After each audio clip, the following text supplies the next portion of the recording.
JD Pickle quote. JD Pickle, of course, asked that, right? No, he did not ask that at all. He laughed and hammed it up with him. Tell me about your vacuums. Why did you send your family to big games? What is the benefit of recording the game? Do you think it's odd that the sign stealer wins a game ball? Are you aware of how ridiculous you look with spy glasses on the Central Michigan sideline? Why do you have an LLC with Blake Corum? All legitimate questions that one could ask Conman Stalions if they were sitting next to him. JD Pickle didn't ask any of those questions. He had a good old time with Connor. They talk ball and programs. Maybe the deal was to get him on the show. He wasn't allowed to ask any of those questions. I don't know. Maybe JD's just an unserious guy. I'm a believer that this team's going to win the national championships. The rivalries, it's up there on top of the list, man. And if we allow them to devalue it, we lose a lot of what makes college football special. Don't let them do it. Don't let them devalue what it means to you. I think the penalty here was significant, Committee on Infractions Case Hearing Officer Norman Bay said Friday. I think it was meaningful, and I think it sends a message to the members that these rules matter, and having a program with a strong culture of compliance matters, and schools who fail to comply will be held accountable. Welcome, and it's your friend Juck. Appreciate you so much for joining me.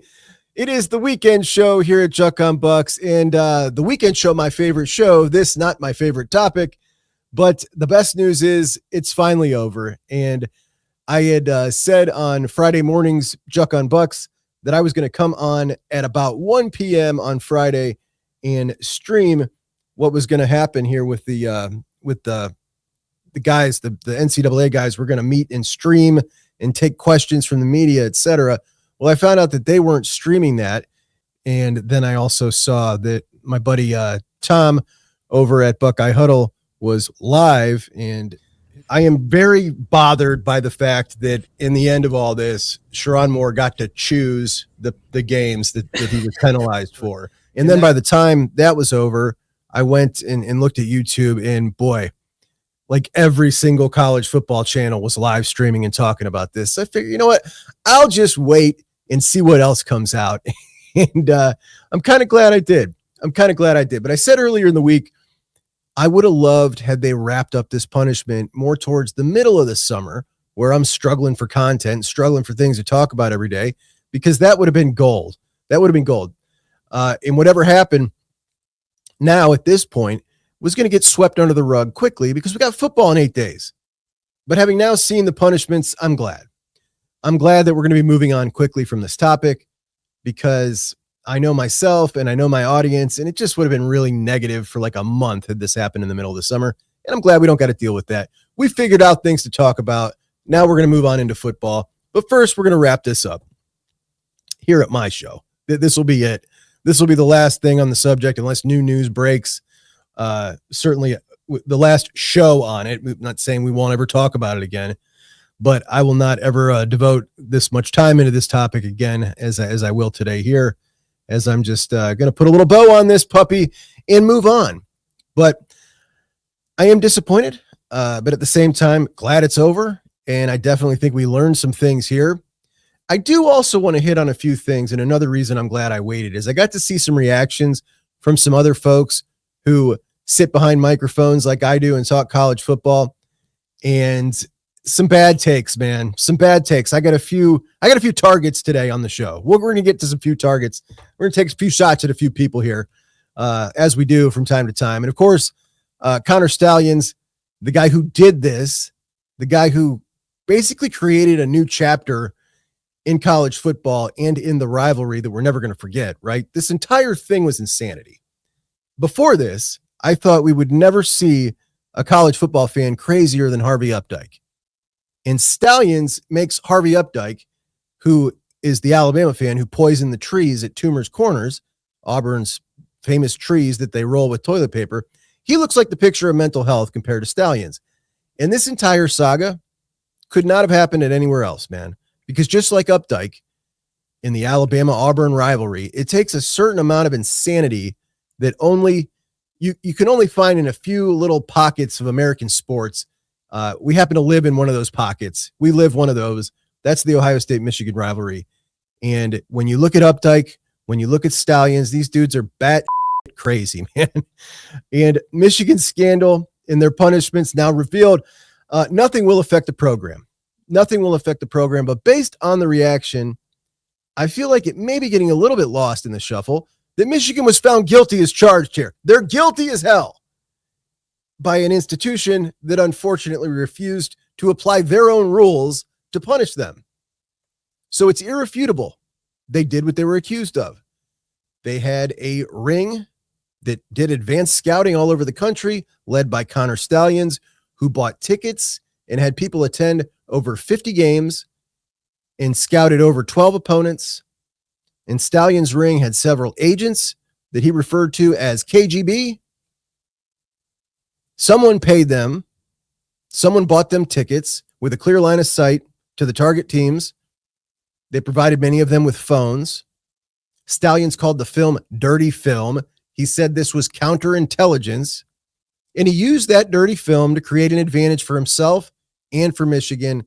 And it led to, look, we don't know how much of an advantage. You can't quantify how much of an advantage, but it led to an advantage on the field.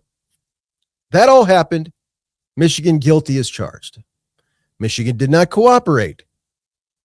They didn't even welcome investigators in. And based on that, and based on this punishment, nobody is ever going to play a future investigation any different than Michigan. That is, they sealed their future on this.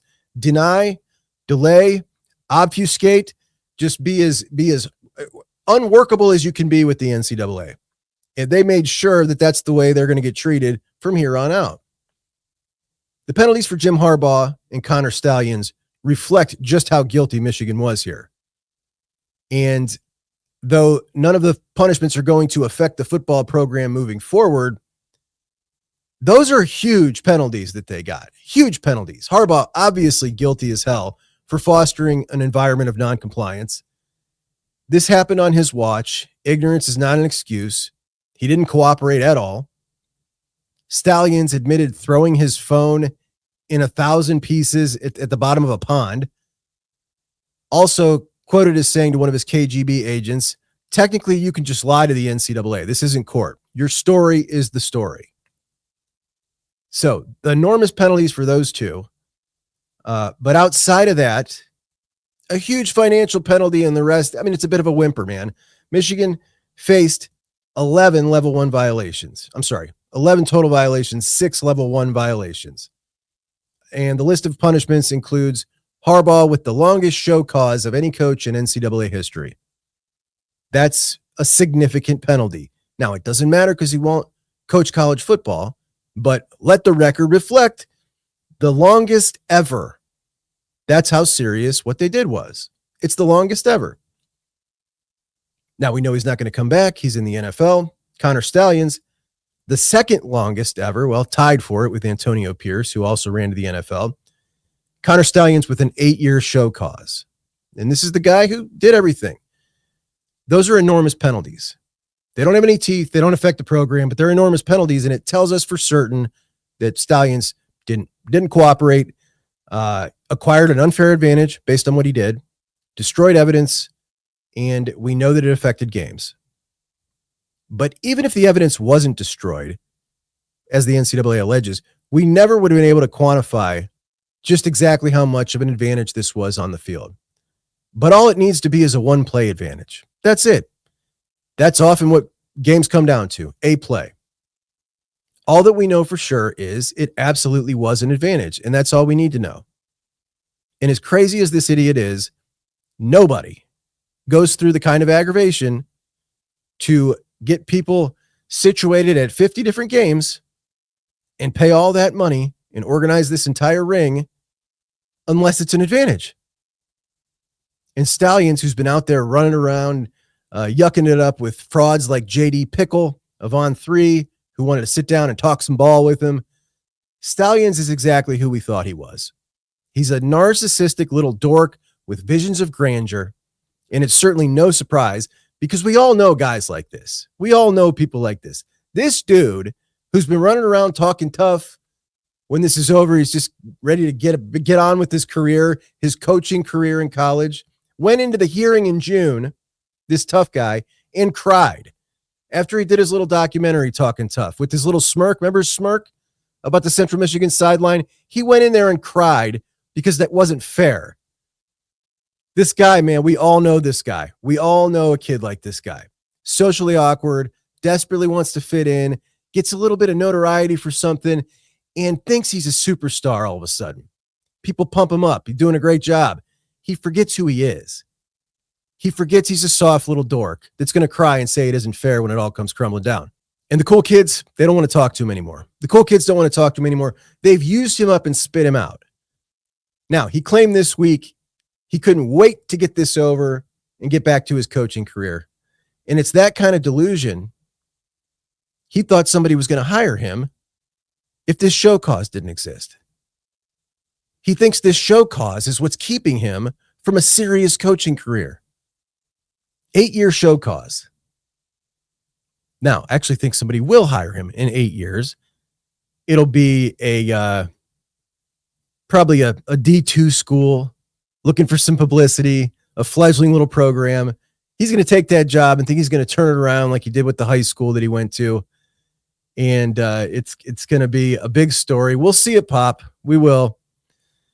He'll take that job. This guy, man, he's something. He's different. He isn't a football coach. He isn't a football player. He was an errand boy. He was a coffee boy. He was a hanger-on who wanted to start a business with a player. Like, that's the kind of dude this is. He wanted to be cool with the players. And he ruined his entire career. Totally ruined it. Now, fans will tell you that he ruined it. Not all Michigan fans.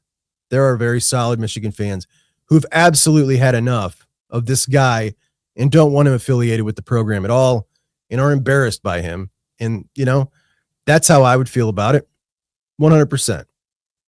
But there is a large sect who will tell you that he ruined his career for absolutely nothing because what he did didn't help the program. And at the same time, they call him a hero. They call him a GOAT. I saw that he should have some statues today. Several people. I saw a Michigan helmet with his autograph passed around. Where do we get this? Where can we get another one of these? They revere him, but at the same time say he did nothing that helped them. Now, when he found out they were loving him because he thought they were going to hate him, I don't know if you remember this, but he drove to the shoe and took a picture with his Michigan hat in the dashboard and in a little caption. I don't remember what the caption said, but he loved the attention. He loved the admirers. They're running around tweeting bet again after this punishment comes out, bragging that they got away with this. The Michigan man is forever dead. I hated the Michigan man all my life because he was a fraud, but he hid behind that facade that he was holier than thou. He pretended he stood on some moral high ground. Bo Schembechler would smack the shit out of these little idiots running around praising Stalions and tweeting bet. It's quite possible many of them don't even know who Bo Schembechler is. They heard his name. They don't know what he stands for. They don't know who he was because many of these folks just started following Michigan football a couple years ago. Further punishments, we've got a fine of approximately $20 million to start. It's also tied to postseason revenue for the next 2 years and could get up to $35 million. That's not going to affect the football program, though. That's a lot of money, a whole lot of money.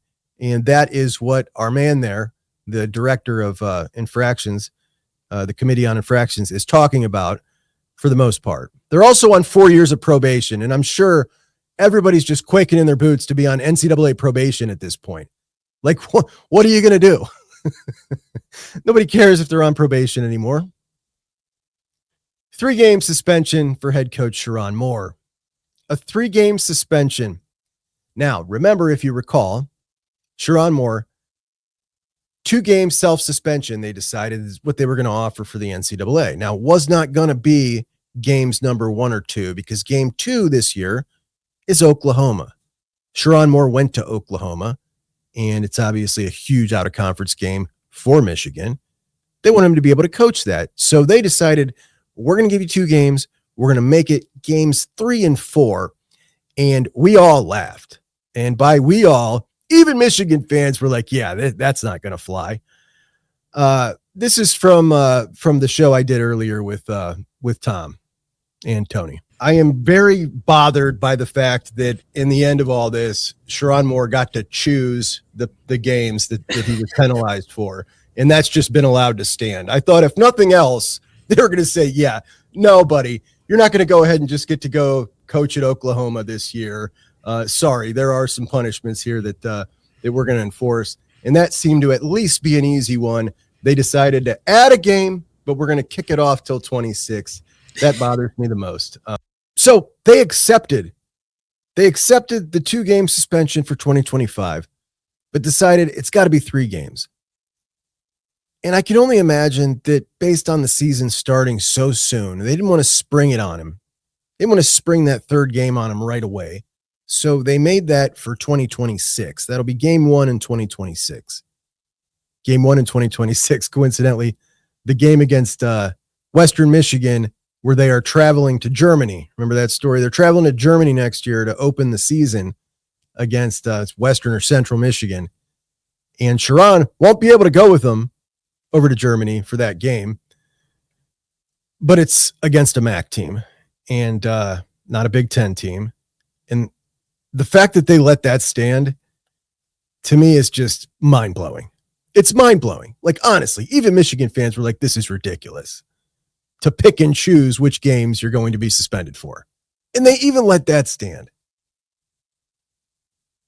In addition to the show causes for Jim Harbaugh, the suspension for Sharon Moore, the show cause for Conman Stalions, the Nard Dog.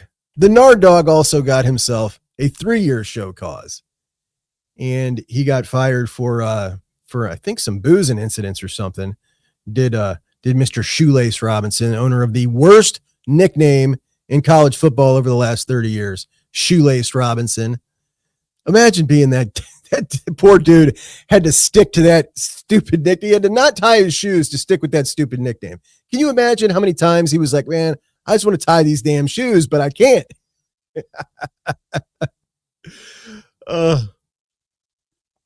There are a couple recruiting punishments that would have meant something in the past, like a lot. A 25% reduction in football official visits during the 25 and 26 season, and a 14-week prohibition on recruiting communication from the football program to recruits. That would have been huge in an era where the only thing people didn't care about was money. Like, that would have been really, really big. Not so much now. But 2 main punishments that many thought could be of consequence, ones that people who wanted them to get their comeuppance. The big one would have been a postseason ban. The one of lesser significance, but a lot of people would have cared about, would have been vacating wins. Vacating wins goes back and takes away wins that were earned nefariously. That seemed to me to be the most obvious thing to do. And not only did that not happen, they didn't even mention it in their report. Didn't even come up. So they don't justify not doing it. They don't even address it. And that would have been totally appropriate to me here because it doesn't affect current players. And we know the stance a lot of people have on things affecting current players when it was things done by players or a staff in the past. Well, the NCAA did address that later on in their press conference, why they didn't go back and retroactively knock off some wins. And they said that they didn't even have it on the table. It wasn't even an option as a punishment.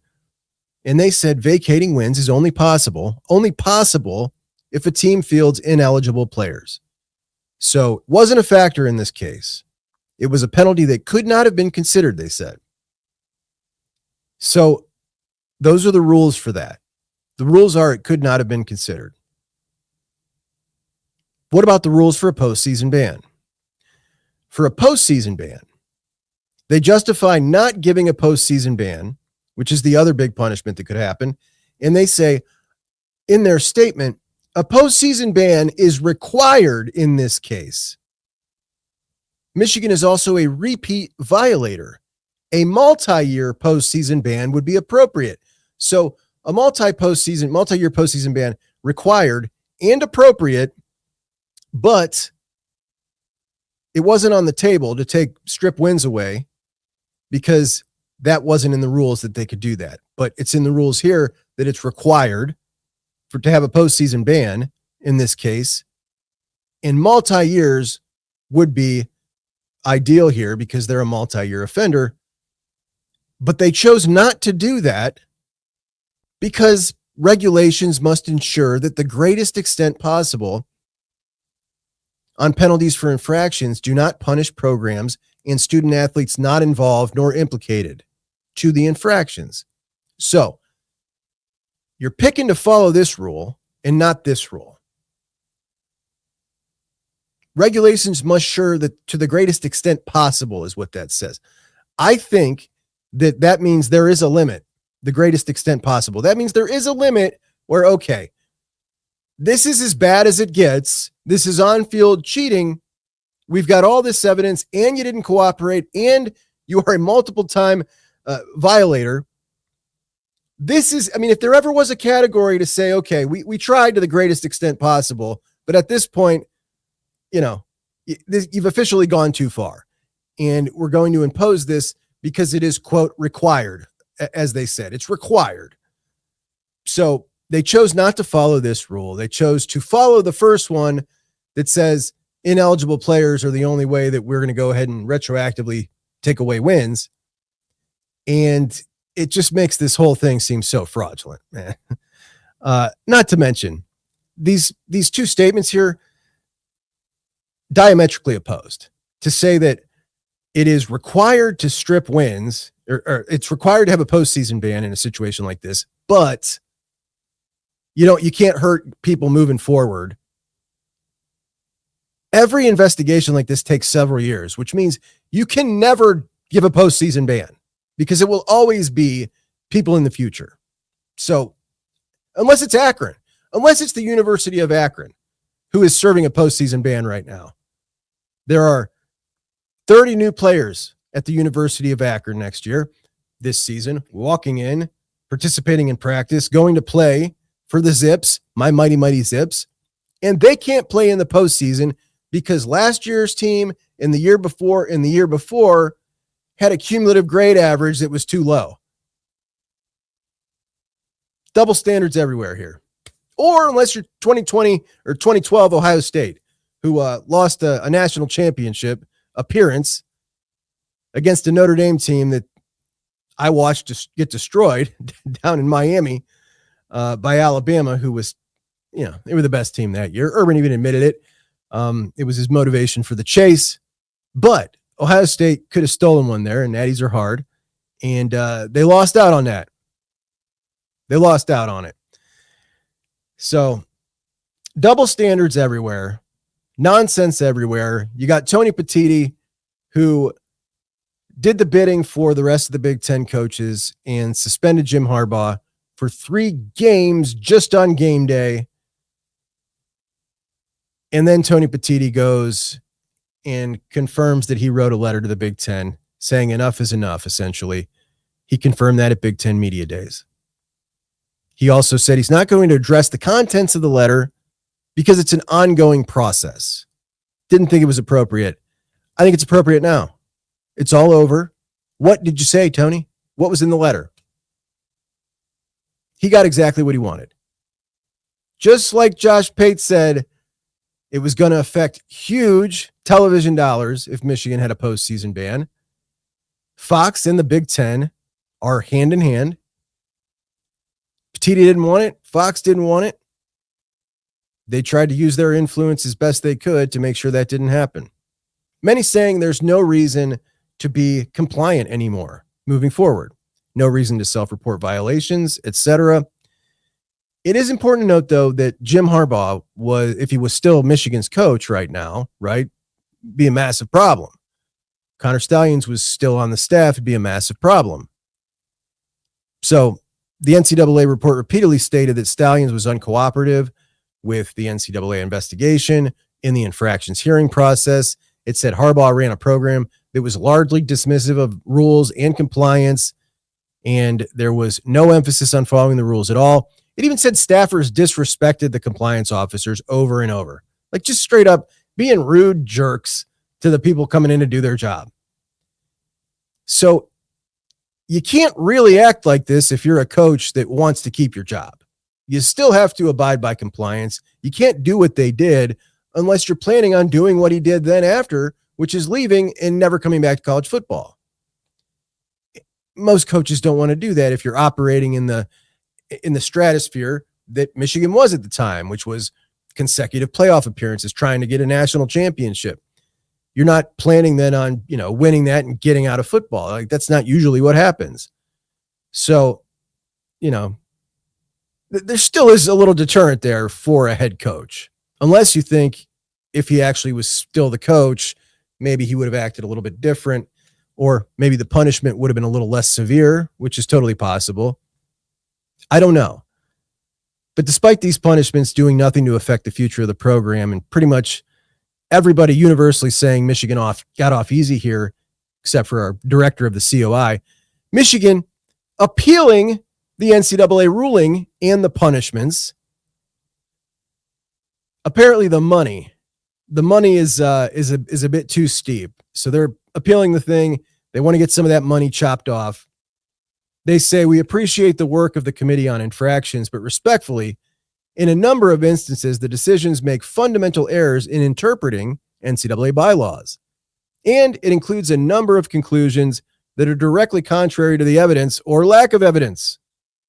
In the record, we will appeal this decision to ensure a fair result and consider all other options. Consider all other options is suit, and there might be a lack of evidence because they admitted to destroying evidence. They're just amazing, man. The stones on these people. Now, I've asked several times on this show, what would make Ohio State fans happy? Most people wanted one of two things. Well, most people wanted both, but one of the two, either vacated wins or a postseason ban, was going to make most Ohio State fans happy.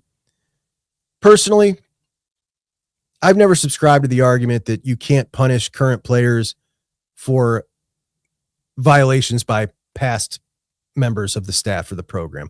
I think it's really the only way you can deter programs from, doing whatever the hell they want. You have to negatively affect the football program. And unfortunately, that does involve innocent parties. But fortunately for them, in this day and age, you can leave with no penalty. You can go play somewhere else. And everybody who's been walking in to that Michigan program via the transfer portal or coming out of high school has known very publicly what's been going on here for the last couple of years. So, it's a risk you didn't walk into not knowing, and it just came out of the blue. They've been under this in very, very public, hugely publicized investigation for years now. Now, being that this has been such a huge topic of conversation for so long, we are obviously seeing victory laps, right? My personal stance on this here at Juck on Bucks, I'm not putting any faith into the NCAA to do the right thing or even what I think is the logical thing here. And certainly not going to stick my neck out and say, I'm certain that I know what they're going to do, because nobody did, man. Nobody knew what they were going to do. Not the people who said, I know they're going to get hammered, and not the people who said, I know it's going to be a little Tykes hammer. Neither of those parties knew what was going to happen. And a lot of people who cared the most about this, Ohio State, Michigan State fans, pissed off because not only do they feel this committee screwed them, but they feel like a lot of people bullshitted them. And to be honest, I don't like being lumped in with everyone who covers Ohio State. There are some people who cover Ohio State who were all about the hammer, the hammer, the hammer. I got tagged in a bunch of messages today. Michigan folks just lumping a bunch of people in. Ha ha ha, here's your hammer. That wasn't my stance. I was never in on that. I'm lumped in with it though, because I'm an Ohio State podcaster, right? And that sucks. I never made a prediction of this. I said it many times. I don't have any faith in anything these guys are going to do. It certainly looks like they should be punished, that they have all the evidence. I didn't even like doing shows about this. I did a show about this whenever news broke. So Matt Weiss, that story breaks, I did a show about it. Conman Stalions does something in the news, I did a segment about it. I don't even like talking about it, but I'll be honest, it got good ratings, very good ratings when you brought this up. Something that I came into this not knowing anything about this. So one of the things that's great about it is you can see what is getting ratings on other people's channels. You can go to other college football channels when you first start and say, okay, what are the last 20 videos? What's the average number of views? Break it into categories. Bing, bing, bing. Okay. Now, what are they averaging in this category versus this category versus this category? Right. And you just do some data like this. And I didn't have enough of my own data to do it on my own stuff. So I would do it to other people's, and you kind of find out what people want to hear. And I'll tell you what people don't want to watch generally, things I love to do. They don't like to look back. This is just generally. People don't like to look back, which means they don't like history. When I do things like Ohio State all-time bust lists or all-time best recruits, or I used to do a segment called Remember a Buckeye, where I'd pick an old Buckeye like Mike Kudla that we all really loved when he played for the team, but nobody's ever going to talk about, when he's gone. And I'd pick guys like that and just do like a little 10-minute spotlight on them. Nobody watched. Nobody watched that kind of stuff looking back. Conversely, if I'm talking about the future, people eat that up. People eat up the future. Things like this, just paying attention and kind of doing recon as to what sells. Videos about this scandal were 50 to 200% more of an audience for everybody in the Michigan State and Ohio State sphere, because they didn't just get the Ohio State people watching at a higher clip than usual, but the Michigan folks would come in and watch and be all in the comments. So it was good. It was good for biz. The story had everything. It had scandal. It had future. But to me, man, it's just so played out. I'm so happy it's over now. And we are almost to football. Now, I have no idea what folks who made this part of their stance and drew the line in the sand and say, I know what's going to happen. It's going to be this. I don't know what they're saying now. But I imagine if I was one of them, I'd probably be saying the NCAA admitted Michigan was guilty. They admitted it was in their rules that they should have been given a postseason ban, a multi-year postseason ban. They said it in their own statement, and they chose not to. Sorry, I sold you on the hope that they were going to do the right thing here. They didn't. That's what I'd say. But it's what I said all along. I don't have any faith in these people doing the right thing. Of course it was all right there. We knew it was all right there from the beginning. They had all the evidence. They had the laws, their own laws on their side if they wanted to enforce the punishment, and they didn't end up doing the right thing. All right, let's get into a couple of those dumb takes we've seen throughout the media over the last 12 hours or so. No surprise, several of them coming from Michigan fellas, but not all. Now, I got a couple on my hit list. We'll start with Steve Deace, Michigan podcast. Been doing that, for, 6-7 years or so. I think he's like the OG Michigan podcast. And he said, responding to Isaiah Hull, another Michigan podcaster who basically said Michigan's going to appeal and put Michigan's statement. He said, as they should. And now it's time for some folks at Ohio State to have some things to answer for here soon. One of the things that irritated me the most throughout this entire thing was somehow Ohio State had something to do with this thing. It's the weirdest thing I've ever seen. In bringing Ohio State into the conversation here, as if this was an Ohio State versus Michigan issue, when it wasn't. This was a Michigan versus the rules, the entire Big Ten, and all of college football issue. Sure, Ohio State hates them the most, but this wasn't an Ohio State-Michigan issue. And they immediately started pointing the finger at Ohio State. In fact, Ohio State was not behind this coming out, weren't behind the investigation. They weren't behind any of this, but they kept pushing it over and over again from multiple different angles, hacked compute, all sorts of nonsense. This is a competitor in your conference. And if a competitor in your conference happened to be behind it, dropping a dime on you, I don't care. Like, even if it was Ohio State, it wasn't, but even if it was, what do they got to answer for? Like, what are you even insinuating here? Did Ohio State break the law? Highly doubtful, but we'll see. Are they supposed to be worried about an NCAA investigation now? Like, we just watched how that went for them, the actual violators. We're worried about the people who dropped a dime. Nobody's scared about this. If the information was illegally obtained, look, Ohio State won't pay NIL outside these cheesy CSC rules. You think they're going to break the law to go illegally investigate and commit real crime? Yeah, man, that ain't happening. That's not the way they roll. And, much to Buckeye fans' dismay in a lot of cases, who would like to see them break a little rule here or there. Nobody is more compliant than Ohio State. So I have zero doubt that Ohio State isn't 100% innocent of breaking the rule to get information. By the way, this guy's super soft, man. I do respect him for admitting Michigan ducked the game in 2020. He said that in 2020, they pulled a tactical retreat, and he fully endorsed it. In battle, a tactical retreat. You're going to get your butt kicked, so you regroup. You don't got it in you that year, and you come back to fight another day. The problem is you can't do that in football. You got to play the game every year. That's how it works. Ohio State never would have backed out. That's chicken. That's Michigan.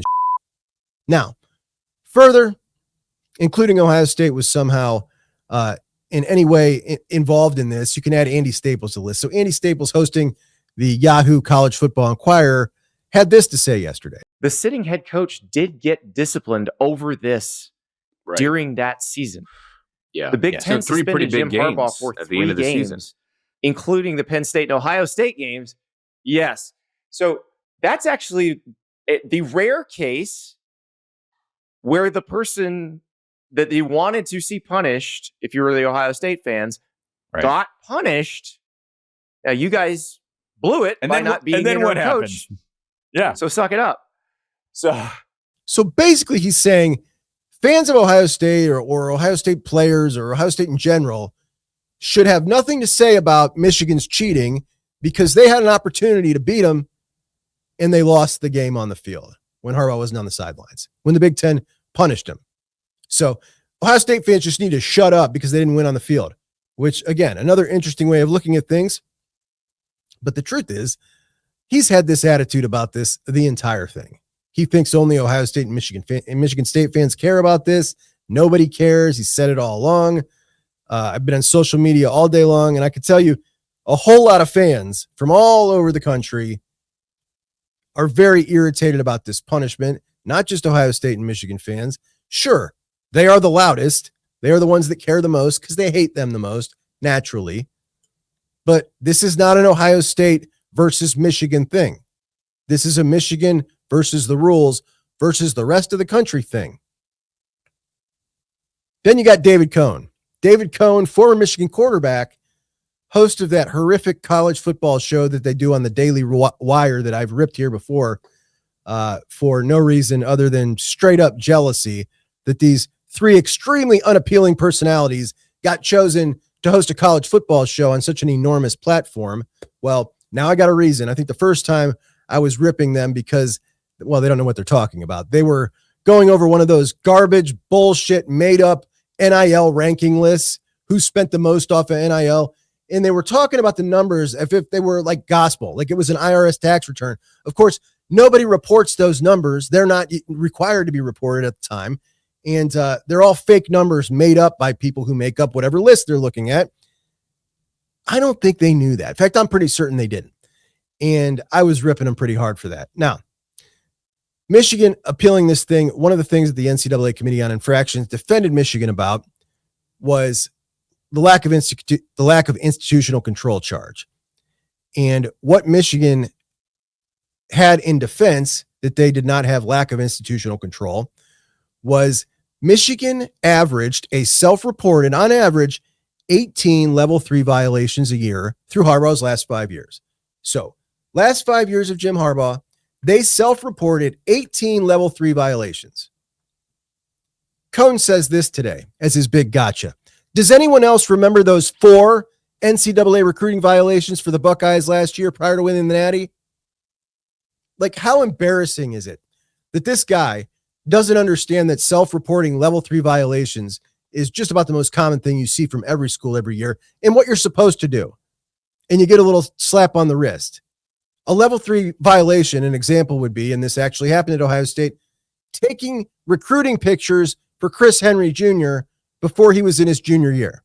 Like, that's the kind of violation we're talking about here. And you do them, you self-report them, and they say, okay, or they say, okay, we're going to make you do this, write on the chalkboard 50 times. I won't do this again. That's what we're talking about here. And he thought that that was some big gotcha, that Ohio State self-reported 4 level 3s, while Michigan averaged, and this was their defense, 18 a year under Harbaugh for the last 5 years. The Coner Boner, man, he's got no clue what he's talking about. And he thought that was some bombshell. Could it get any more embarrassing? That dude literally played Big Ten football and is utterly clueless about this. That is the ultimate. I just told on myself right there that I don't know anything about college football. And then we got our old buddy JD Pickle. The myth, the legend, the man, the manifesto, Conman Stalions. Now, JD Pickle, unsurprisingly, tweeted, "It looks like Michigan broke the rules and got punished. A national title being vacated would have been overkill, in my opinion. New season starts in 8 days." Notice how he goes straight from the punishments we saw today, past vacated wins, skips right over future bowl bans, and straight to a national title being vacated, the biggest punishment there could have been. That's what he goes to. So skips over all the ones in between, puts his stamp of approval on it. I'm going to close today's show with a recap I did of JD Pickle when he had Conman Stalions on, Connie KGB, as we call him now. And I want you to listen to these two guys just talking ball. It all makes sense when you listen to that comment there, as this is his dude, man. This is his buddy. JD Pickle. JD Pickle quote, Pickle, who is a host of a national college football show on On3, platformed for an hour Conman Stalions. The myth, the legend, the man, the manifesto, Conman Stalions. Now, he has this interview with Conman Stalions, and it had some juicy stuff, man. He bragged about his manifesto. If you didn't know, he wasn't the one who named it the manifesto. It was a friend of his, and he just had to adopt it. You know what I mean? Because everybody was already calling it that. Talked about the sign stealing. It was really Ohio State's fault. He was just counteracting what they were doing, you see? And then he said 95% of teams know 95% of everybody else's signals. Now, if he was sitting in front of you and he said that, you would probably say, well, if 95% know everybody else's signals, why did you go to the length you went to do what you did? JD Pickle, of course, asked that, right? No, he did not ask that at all. He laughed and hammed it up with him. Tell me about your vacuums. Why did you send your family to big games? What is the benefit of recording the game? Do you think it's odd that the sign stealer wins a game ball? Are you aware of how ridiculous you look with spyglasses on the Central Michigan sideline? Why do you have an LLC with Blake Corum? All legitimate questions that one could ask Conman Stalions if they were sitting next to him. JD Pickle didn't ask any of those questions. He had a good old time with Conner. They talk ball in programs. Maybe the deal was to get him on the show. He wasn't allowed to ask any of those questions. I don't know. Maybe JD's just an unserious guy. Either way, he platformed him, and he did it because he knew that everybody would watch, hoping that he would ask some of those pertinent questions. He didn't. He let him sit there and rattle off his nonsense and his explanations with zero pushback at all. They're trying to steal our signals. This wasn't an interview. It was two guys talking ball. These two were buddies. It was clear. They were dapping each other up. JD was thrilled to be in the presence of such a celebrity. They talked about Bryce Underwood's recruitment. Conman Stalions gave words of wisdom to recruits on how they should choose a school. They talked about the amazing manifesto, how clever this was, that JD gave Conner a quote, and he could put it in his manifesto right where it belongs. And if he ever needed that quote, like boom, right there it would be in his manifesto. Like this stuff is revolutionary. The manifesto is amazing. He talked about his corny documentary and how he wasn't going to do it because he thought it might get him blacklisted from coaching. And then someone said, dude, you might get blacklisted if you don't do it. And he was like, oh my gosh, you're right, bro. I should do this documentary and make sure everybody sees my side of the story. He believes he's going to coach for sure, probably in the NFL, because coaches know his value. And then, because of the NCAA stuff, he'll have to start in the NFL. Then he'll move back to the NCAA. Maybe at some point he'll be Michigan's head coach. He'll wait 30 years if he has to. And J.D. Pickle brought this up seriously in a serious fashion a couple times throughout. Michigan hiring Conman Stalions as the head coach. The entire thing was utterly laughable.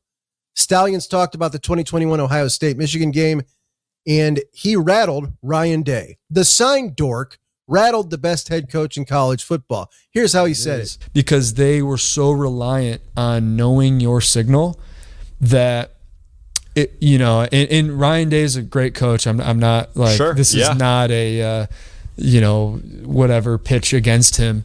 But at that time in the recent history of the game, 2018, 2019, well, when they're going to be in cover one every play, or they're going to be bringing pressure, whatever it is, I mean, of course, I would become a little bit reliant on that too. Like, yeah, sweet, I know. And now all of a sudden you're getting stalemated with like, call your freaking play, and they're not. So then you just got to call your play. So we're calling our plays at the same exact time. So pretty much it was like a stalemate, and they were definitely more uncomfortable than we were. That's how good he is. But also, it only affects one play in a game. So he has the same logic that his fans do. He's both an amazing legend who also didn't affect the game, but maybe one play a game. Also, he wanted to make sure that everybody knows the sign stuff was really only 33% of what he did. He was also getting linebacker meetings ready, cutting up tape. He wants to pump out the message that he's more than just a sign guy. He's also a football mind who can go fetch coffee for the linebacker meetings. Stalions' grandiosity was on full display. He bragged about how financially savvy he was, so financially savvy that he was able to turn a profit on his house by renting out all the bedrooms and sleeping in his car. Hey, idiot. Anyone can do that. They don't want to be homeless. You didn't stumble on some revolutionary idea. They talked about this upcoming season. Stalions said, you know what they say. If you got 3 quarterbacks, then you got none. He was talking about Ohio State's quarterback situation right now. And by that logic, what was last year? Because you had 5 quarterbacks in the room, just like you got 3 in the room now, because there's not a 3-man quarterback competition going on at Ohio State. He clearly loves being adored by Michigan fans. There's no doubt about that. Which brings us back to the beginning of the conversation, the tweet that our man put out there. He insinuated it was all losses, that Ohio State fans might feel this frustration, that they don't want to be rivals with Michigan anymore. Michigan doesn't deserve to be part of that rivalry. Maybe they would rather that be Oregon. It's all this. It's all this right here. And if you don't recognize that, you're being willfully ignorant. It isn't losses. It's the fact that not enough people on your side of things have put their foot down and said enough of this shit. Okay? This is shit. The greatest rivalry in sports deserves better than this disrespect. And if enough of you would come up and say that, you wouldn't get this kind of thing. As for J.D. Pickle, who platformed Sign Dork and let him rant his nonsense and made good pals with him today, I hope he has him back on soon. I really would expect nothing less from a dude from Orange, California, who went to school in the Ivy League in New York and somehow has a Southern accent sometimes, says things like program. Nothing surprising here. And that's really all I got to say today. Can't wait to see you guys when I get home. Talk to you then. Juck Bucks out. And that'll do it for this weekend show. Appreciate y'all so much for joining me. Please do like and follow the show. That's it, guys. It's over. We don't got to talk about it again. The narcissistic sign stealer guy, he got what he deserved. And we head on into football. The number 1 team comes to town here in 2 weeks. We got a scrimmage here on Saturday for the Bucks. We'll be talking about that soon. And I will see you guys Monday at 8 p.m. over at Buckeye Huddle. Talk to you then. Juck Bucks out.